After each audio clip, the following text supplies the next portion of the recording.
अभी एक नेताजी ने, मैंने अभी सुना, एक नेताजी ने बोला कि राम जी मांस खाते थे। अब वो नेताजी को ये नहीं पता, देखो शास्त्रों को ना पढ़ना पड़ता है तब उसका अर्थ समझ में आता है। अब बिना पढ़े तो आप कुछ भी बोलिए। एक नेताजी बोले कि वाल्मीकि रामायण में तो लिखा है। अब उन्हें ये नहीं पता नेताजी को कि पढ़ना पड़ता है शास्त्रों को गुरु परंपरा से। संस्कृत पढ़ोगे ना तब ना संस्कृत का अर्थ कर पाओगे। आपको जो भाषा आती ही नहीं है उस भाषा का अर्थ आप क्या करेंगे। वाल्मीकि रामायण में किस श्लोक आता है, वो श्लोक इस तरह से है, ऐणेयम मांस माहृत्य शालाम यक्षा महे वयम कर्तव्यम वास्तु शमनम सौमित्रे चिरजीवी भी। इसमें आया है ऐणेयम, ऐणेयम मांसम। अब यहां नेताजी ने कहा कि देखो लिखा है मांसम, मांस। अब यहां उन मूर्खों को क्या समझाएं। शास्त्रों का अर्थ करने के लिए शास्त्रों को पढ़ना पड़ता है। यहां पर लिखा है ऐणेयम मांसम, इसका अर्थ है कि जंगल में एक फल होता है गजकंद। उस गजकंद नाम के फल का जो गूदा होता है उस गूदे को संस्कृत में मांस कहते हैं।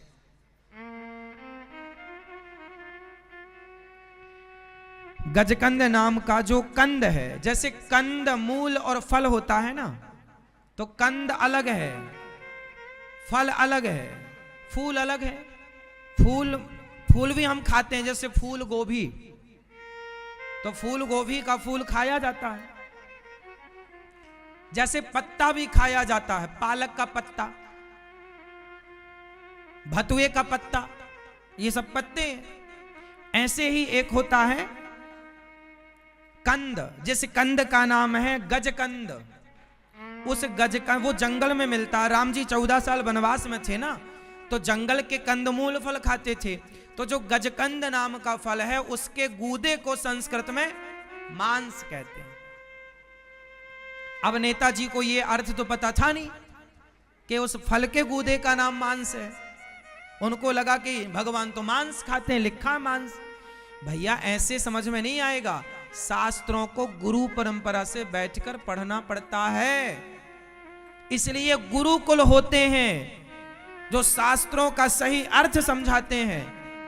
अब एक नेताजी ने बोला कि रामचरितमानस में गोस्वामी जी ने गलत लिख दिया, ढोल गवार शूद्र पशु नारी सकल ताड़ना के अधिकारी। अब उन मूर्ख को यह नहीं पता कि ताड़ना शब्द का अर्थ वहां मारने से नहीं है, देखने से है। ताड़ना मतलब देखना भी होता है कि फलाने ने हमें ताड़ लिया, मीन्स हमें देख लिया। अब रामचरितमानस अवधी भाषा में है और अवध में आज भी ताड़ना मतलब देखना होता है। वाल्मीकि रामायण संस्कृत भाषा में है और संस्कृत में मांस मतलब उस गूदे को बोला जा, और केवल उस फल के गूदे को नहीं, बहुत सारे फलों के गूदे को मांस बोला गया है, मांसम। तो कुछ लोग हैं जो अर्थ का अनर्थ करते हैं, तो समाज अर्थ का अनर्थ ना करे इसके लिए उन्हें पढ़ना चाहिए। भगवान राम शुद्ध शाकाहार 14 वर्ष तक उन्होंने नमक तक ग्रहण नहीं किया, नमक तक नहीं खाया, केवल फलाहार। फलाहार मतलब केवल फल, कंद मूल फल। जंगल में एक राम फल होता है जो राम जी खाते थे, और केवल राम फल ही नहीं, और भी बहुत सारी चीजें जंगल में होती हैं जो खाने योग्य होती हैं। कई बार पेड़ के पत्ते खाने योग्य होते हैं, बहुत सारे पत्ते खाए जाते हैं, बहुत सारे फूल खाए जाते हैं। तो जो खाने के पदार्थ सबके नाम अलग अलग है। मांस का अर्थ केवल मांस ही नहीं होता, मांस के अर्थ भी बहुत होते हैं। भाई एक शब्द के दो अर्थ हो सकते, सन मतलब पुत्र भी होता है, सन मतलब सूर्य भी होता है, तो एक ही शब्द है पर उसके अर्थ दो हैं। उसी तरह मांसम का जो अर्थ है मांस से नहीं है, हिरण का, शेर का, चीते का, ये मांस का अर्थ नहीं, यहां पर फल के गूदे का अर्थ। अब नेताजी को कौन समझाए, पढ़ भी लिया करो, समझ भी लिया करो। इसलिए समाज अर्थ का अनर्थ ना करे, इसलिए गौरी गोपाल गुरुकुल में बच्चे पढ़ते हैं। गौरी गोपाल गुरुकुल जहां 104 बच्चे पढ़ते हैं, और ये दास अनिरुद्ध उन बच्चों से ना कोई शुल्क लेता पढ़ने का, केवल शास्त्रों का सही सही अर्थ गुरुजनों के द्वारा बतलाया जाता है, ताकि हमारे और आपके ना रहने पर ऐसे शास्त्रों का कोई गलत अर्थ करे तो वो समाज को सही अर्थ बता सकें कि भाई जो तुम कह रहे हो वो नहीं है, सही अर्थ ये है। क्योंकि सही अर्थ करने वाले नहीं होंगे तो लोग शास्त्रों का भी गलत अर्थ करके और उन शास्त्रों के प्रति भी समाज में अश्रद्धा पैदा कर देंगे। यही तो हुआ, शास्त्रों में कुछ नहीं है ऐसा कह कह के समाज में आज के युवाओं को शास्त्रों से अश्रद्धा हो गई और उन्होंने पढ़ना लिखना शास्त्रों को छोड़ दिया। ना कोई गीता पढ़ता, ना कोई रामचरितमानस पढ़ने वाले बच्चे। इसलिए पढ़ने वाले चाहिए और सही अर्थ करके पढ़ने वाले चाहिए, अर्थ का अनर्थ ना हो, अर्थ का अर्थ ही हो। देखो, समुद्र खारा है कि मीठा है? उत्तर दो। समुद्र खारा है कि मीठा है? खारा है। लेकिन वही समुद्र से जब वाष्पीकरण होता है, बादल बनते हैं, तो वही समुद्र का पानी जब बरसता है तो खारा बरसता है कि मीठा? बोलो, मीठा। उसी तरह शास्त्र जो है, वेद जो है, पुराण जो है, ये समुद्र की तरह गहरे हैं और खारे हैं, परंतु जब बादल बरसते हैं तो मीठे बरसते हैं। इसलिए शास्त्रों को गुरु पढ़ाते हैं, तो शास्त्रों का जो खारापन है वो समुद्र का खारापन बादल हटा देते हैं। उसी प्रकार खारापन का मतलब है कि शास्त्रों की भाषा इतनी कठिन है कि जल्दी समझ में नहीं आती, उस कठिन भाषा को सरल भाषा में गुरु जी समझाते हैं। इसलिए गुरु का होना जरूरी है। इसलिए हमारे यहां गुरु परंपरा से पढ़ा लिखा जाता है। कि गीता कौन पढ़ाएगा? तुम अपने से गीता पढ़ लो, कुछ समझ में ना आएगा। आप अपने से पढ़ लो वेद पुराण, कुछ ना समझ में आएगा जब तक इन्हें कोई पढ़ाए ना। अपने से तो आप गलत ही अर्थ करोगे। उसमें लिखा होगा मांस, मांसम, तो आप उसका मांस अर्थ कर लोगे, गलत हो जाएगा। अब ताड़ना लिखा है, और ताड़ना मतलब मारना भी होता है और देखना भी होता है। अब वहां ये युक्ति लगाना पड़ेगा कि यहां कौन सा अर्थ लगेगा, कि मारना लगेगा कि देखना लगेगा। अब वो आपने गलत, एक चीज का गलत अर्थ, पूरी बात गलत हो जाएगी। शास्त्रों को समझाने वाले गुरु चाहिए। पानी खारा है पर बादल मीठा करके बरसाएंगे, समुद्र शास्त्र खारे हैं पर गुरुजी मीठा करके शास्त्रों को समझाते हैं। मीठा मीठा समझ में आ जाए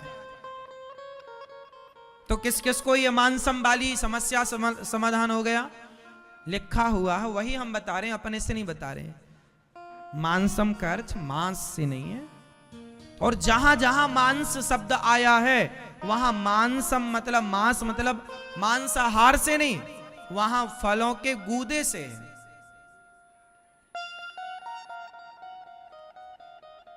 समझ में आ रही है बात?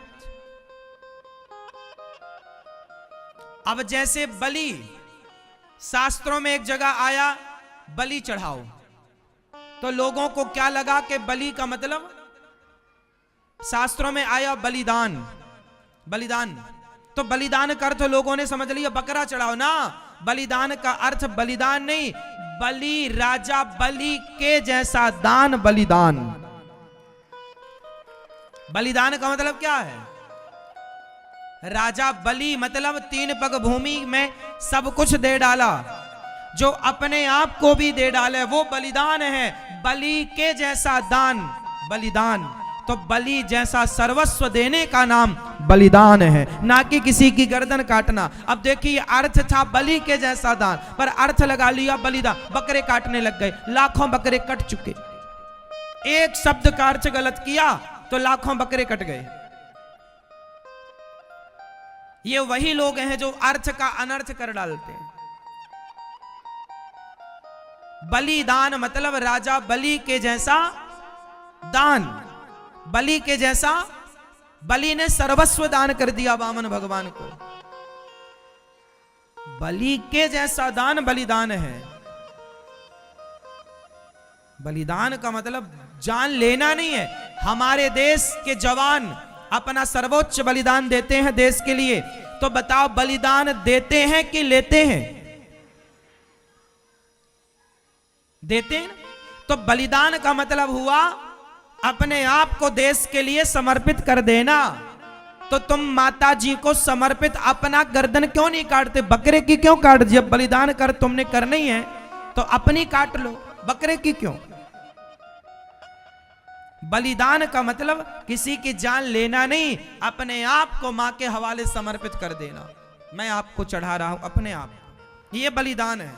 लेकिन अर्थ गलत, बकरे को काटने का नाम उनको लगा ये बलिदान है, जबकि बलिदान का सही अर्थ है, जैसे हम लोग नारियल तोड़ते हैं ना, तो नारियल भी बलिदान है। नारियल में भी जी होता है, जान होती है। तो हम लोग किसी की हत्या ना करके नारियल तोड़ना। अच्छा, नारियल किसकी सृष्टि है? आपको पता है ये बात? नारियल ब्रह्मा जी ने नहीं बनाया। नारियल किसने बनाया? एक बार विश्वामित्र जी गुस्सा हो गए। विश्वामित्र जी को जानते हो, जो राम जी को धनुर्वेद की शिक्षाएं दी हैं बहुत सारे। राम जी के गुरु तो वशिष्ठ जी हैं, पर विश्वामित्र जी भी हैं। विश्वामित्र जी वही हैं जो राम जी को ले गए और फिर सिया जी से विवाह इत्यादि कराने में विश्वामित्र जी थे। तो विश्वामित्र जी को एक बार गुस्सा आया, बोले मैं अलग से सृष्टि करूंगा। तो ब्रह्मा जी की सृष्टि अलग थी और विश्वामित्र जी इतने बड़े संत, इतने बड़े तपस्वी के अपने तप के प्रभाव से उन्होंने अलग सृष्टि करनी स्टार्ट की। तो उन्होंने सृष्टि की, तो सृष्टि में मां के पेट में क्या होता है? पानी। उस पानी में ही बच्चे का निर्माण होता है। तो नारियल में भी पानी होता है, और नारियल को ध्यान से देखेंगे उसकी भी दो आंखें होती हैं, देखा? तो ये जो नारियल है ना, ये विश्वामित्र जी का बनाया हुआ प्राणी है। जीव वो बना रहे थे, लेकिन बाद में पर रोका गया, अच्छा आप ना करो महाराज अलग से, नहीं यहां वहां की तुम्हारी सृष्टि और इस सृष्टि के लोग लड़ेंगे। तब रोका गया, पर बना तो चुके थे उन्होंने अपने तप के बल से। एक जीव को पैदा कर दिया था और वो धीरे धीरे बड़ा हो रहा था, तब फिर रोक दिया, तो फिर वो नारियल बन के रह गया। हमारे और आपके बाल होते हैं, ऐसे नारियल की भी जटाएं होती हैं। बिल्कुल हूबहू वो सृष्टि होने जा रही थी, पर बाद में रोक दिया गया। इसलिए जहां बलिदान का अर्थ है, वहां बलिदान में क्या चढ़ाओ? बोले विश्वामित्र जी की सृष्टि का बलिदान कर दो, मतलब नारियल तोड़ दो, ये हो गया बलिदान। इसलिए हमारे यहां कोई भी शुभ कार्य होता है, नारियल तोड़ा जाता है, कि किसी जीव की हत्या ना करके नारियल की बलि चढ़ा दी जाए, यही है बलिदान। कुछ लोग कद्दू काट दे, जो पेठा कद्दू होता है ना, पेठे वाला कद्दू, उस कद्दू को काट कर भी बलिदान माना जाता है। पूजा में पंडित जी कद्दू काट के बलिदान कराते हैं। बलिदान का एक प्रोसेस होता है। बलिदान का मतलब बकरे को काटना नहीं। ये सब शास्त्रों के रहस्य, ये देखो शास्त्रों की बातें हैं, अब इतनी गहरी हैं कि आप लोग इसका अर्थ अब जहां आपको मिल जाएगा कि बलिदान, अरे यहां तो लिखा बलिदान, चलो बकरा काटते हैं। उस बलिदान के अर्थ को समझना पड़ेगा कि वो बलिदान का रहस्य क्या, तात्पर्य क्या, क्या कहना चाह रहा वो शब्द। तो शास्त्रों का अर्थ तो करो, अनर्थ ना करो। हाँ या ना? समझ में आ रही है बात? शास्त्रों का अर्थ वही करेगा जो पढ़ा होगा, गुरु परंपरा से, वरना सीधा अनर्थ होगा।